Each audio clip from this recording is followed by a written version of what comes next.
la situación. Alguna vez, allá en su niñez o en su adolescencia, ¿a cuántos les ha tocado pasar por algo que no entienden, hermano? ¿A cuántos les ha venido de repente algo que todavía les está dando vuelta en la cabeza y no lo alcanzan a comprender? Yo sé que a todos, hermano. Yo sé que a todos, hermano, y son situaciones que muchas veces nos hacen perder de vista nuestro lado, nuestro sentir en el Señor. Y muchos, escúcheme, iglesia, muchos hasta llegamos a amenazar a Dios diciéndole: si no me das, ahí mirás qué haces, pero conmigo ya no contás. El trono tiembla, hermano, cuando nosotros decimos esas palabras. En el cielo hay un sismo, porque le decimos a Dios: eso sí, si no me dan ese trabajo, ya no voy a la iglesia. Amén. Si no me saco la lotería, Dios, de una vez te digo, si no me saco la lotería, es porque sos mala onda. Porque así hablamos, hermano. Es porque sos un Dios mala onda. Y como mala onda, yo que vuelva a diezmar y a ofrendar, olvídate. Y Dios empieza a sufrir, hermano, porque ¿qué va a hacer sin su diezmo y su ofrenda a Dios? ¿Qué va a hacer, hermano? No sé si usted ya se había puesto a pensar en esto. ¿Qué va a hacer Dios sin usted en este lugar y sin su ofrenda? ¿Qué va a hacer Dios, hermano? Mire, Pedro está tomando una actitud similar. Le está diciendo, está tratando de reconvenir, de hacer cambiar de idea a Jesús. Le está diciendo: ten cuidado, ten misericordia de ti. Escuche, mi iglesia, porque esta es una voz que frecuentemente nosotros estamos recibiendo. Es algo que frecuentemente nuestra cabeza está procesando. ¿Usted sabe por qué no muchos no vienen entre semana a la iglesia? ¿Usted sabe por qué? Porque la misma vocecita le dice: hay mucho frío, ten misericordia de ti. ¿Usted sabe por qué mucha gente no diezma y no ofrenda? Porque la vocecita le dice: lo vas a necesitar, ten misericordia de ti. ¿Usted sabe por qué mucha gente no le habla a los demás de lo que hay en su corazón? De que ahora Cristo vive en él y que él entregó su vida al único que la podía salvar. Porque escucha la vocecita diciendo: ten misericordia, se van a burlar de ti, no te van a entender, te van a despedir. Ten misericordia de ti. Si Jesús no hubiera tenido la convicción que tenía, bueno, él era Dios. Tan solo estoy haciendo hipotéticamente el planteamiento de lo que hubiera pasado si Jesús hubiera sido convencido por Pedro. Escuche, iglesia, porque este es el riesgo. Muchas veces caemos en el engaño de Satanás y con ello interrumpimos el plan de Dios. Si Jesús hubiera caído en el engaño, si hubiera interrumpido el plan de Dios, si usted no le está sirviendo a Dios, se está interrumpiendo el plan de Él. Escúcheme, iglesia, por favor.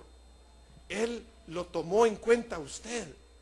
Él necesita, escúchemelo por favor, ojalá que no vayan mis palabras a crear confusión en nadie, pero Dios lo necesita a usted. El apóstol Pablo dice que somos colaboradores, o sea, estamos laborando juntos, pues Dios lo tomó en cuenta a usted y lo tomó en cuenta para hacer una obra juntos. Y si estamos atendiendo cualquier otra voz, cualquier otro llamado, entonces el plan de Dios, que es pero de bendición, se está interrumpiendo. No, es que yo no sirvo, porque mira las carotas que me hacen.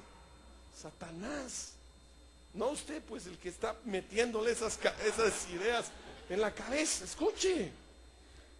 No, pero si me lo dijo mi mamá, me lo dijo mi papá. ¿De quién dijo Jesús que iba a ser víctima, pues, cuando entrara en Jerusalén?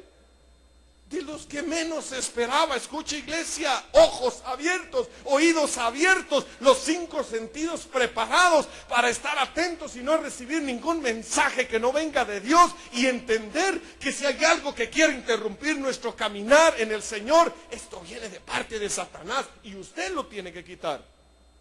Leí hace unos 2, 3 días el testimonio de una hermana que decía no podía orar, porque cada vez que me inclinaba, que me postraba, me arrodillaba para pedirle a Dios, para hablar con Dios, venían a mi mente un montón de cosas sucias.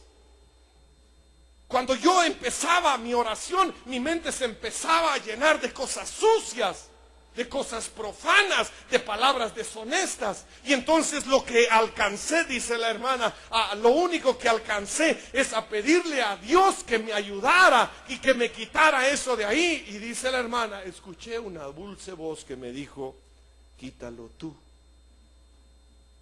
Cuando le hablé, dice la hermana, a todas esas cosas sucias, a todas esas cosas obscenas, a todas esas palabras deshonestas, cuando le hablé y le dije que se quitaran, se quitaron.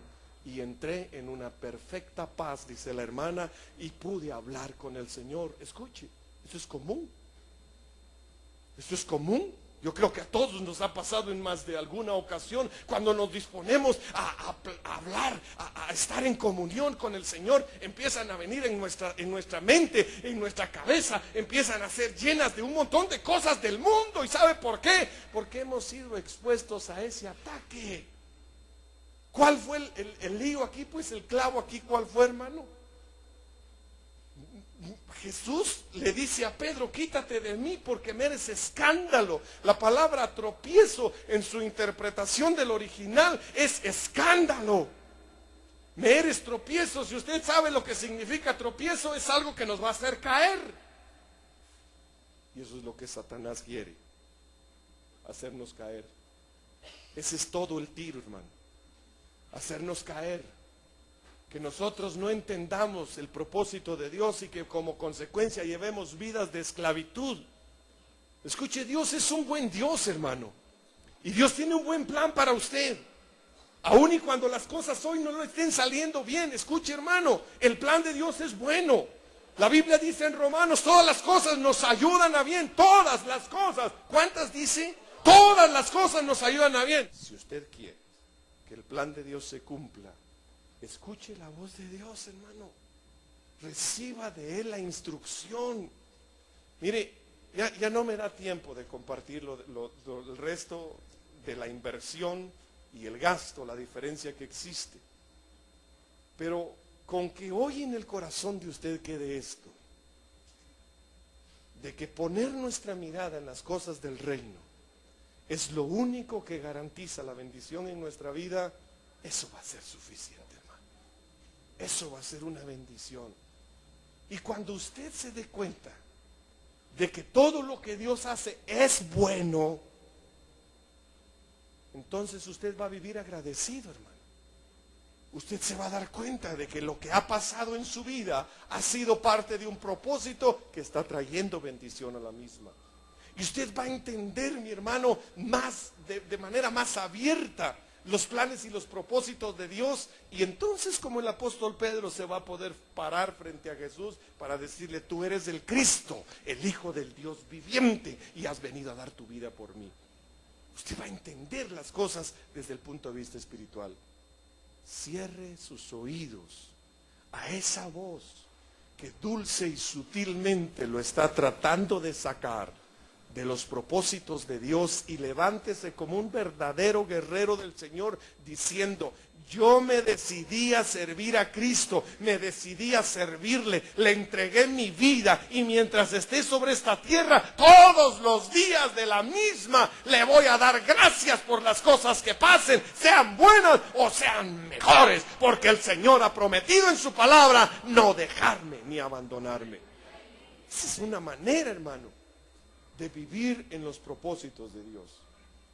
Ahora que terminamos este mes, ya como que sin nada, mira, se acabó el mes de enero. Y ya viene febrero, el del cariño, el de la amistad.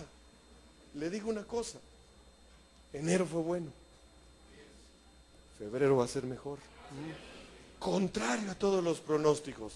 ¿Por qué? Porque Dios sigue siendo Dios. Y nosotros debemos entenderlo. Dios sigue siendo Dios. Dios no cambia. En Él no hay mudanza ni sombra de variación. Por último, cuando Jesús le dice a Pedro, apártate de mí, Satanás, Él está manteniendo una actitud de un buen guerrero. Esa es la actitud que nosotros debemos mantener. Pelear todo el tiempo. Miren, nosotros tenemos un adversario. No vamos a mentir, no vamos a obviar, no vamos a hacer a un lado la realidad de que hay una guerra.